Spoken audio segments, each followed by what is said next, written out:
সমালোচনা করতে গেলে দুই একটা ফাও কথা বের হয়ে যায়। আমি রাশেদ খানদের মতো বলবো না যে ফাও কথা বললে এখান থেকে যেতে দেবো না, ওইটা আমি বলতে পারবো না। আমি বলবো আপনারটা আপনি বলেন, আমার কাজ আমি করব। আমরা আইনের পথ ধরে হাঁটবো। Presenting Walton Crystal Series. Switch to premium. Switch to Crystal.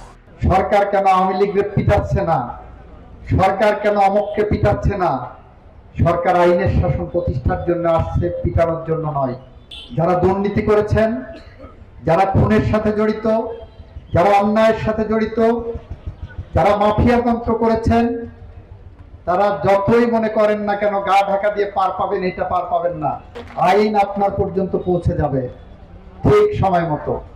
আর যারা মনে করছেন ডিসেম্বরে আপনার নেত্রী বাংলাদেশে আসবেন আর আমরা ফুলের মালা নিয়ে দাঁড়িয়ে থাকবো, অত ফুল আপনাদের ফুল পর্যন্ত যাবে না।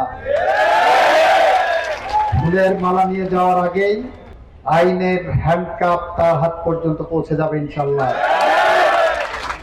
সুতরাং এত নাচা ভালো না, এত নাচানাচি করার দরকার নাই, মানুষকে বিপদে ফেলার দরকার নাই। রাজপথে এসে ভাঙচুর করার চিন্তা করবেন, স্বপ্ন দেখবেন, সেটা হবে না। কথা হবে, দাবি হবে, আন্দোলন হবে, সরকারের সমালোচনা করবেন। সরকার সমালোচনা গ্রহণ করতে প্রস্তুত আছে। সমালোচনা করতে গেলে দুই একটা ফাও কথা বের হয়ে যায়। আমি রাশেদ খানদের মতো বলবো না যে ফাও কথা বললে এখান থেকে যেতে দেবো না, ওইটা আমি বলতে পারবো না। আমি বলবো আপনারটা আপনি বলেন, আমার কাজ আমি করব।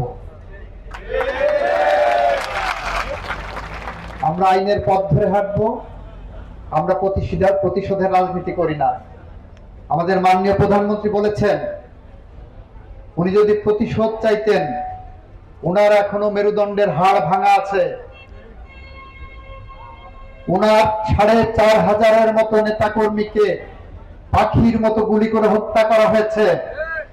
ওনার ৭০০ নেতাকর্মীকে গুম করে দেওয়া হয়েছে। এরপরেও উনি দায়িত্বে এসে কিন্তু প্রতিশোধ নিতে যাননি।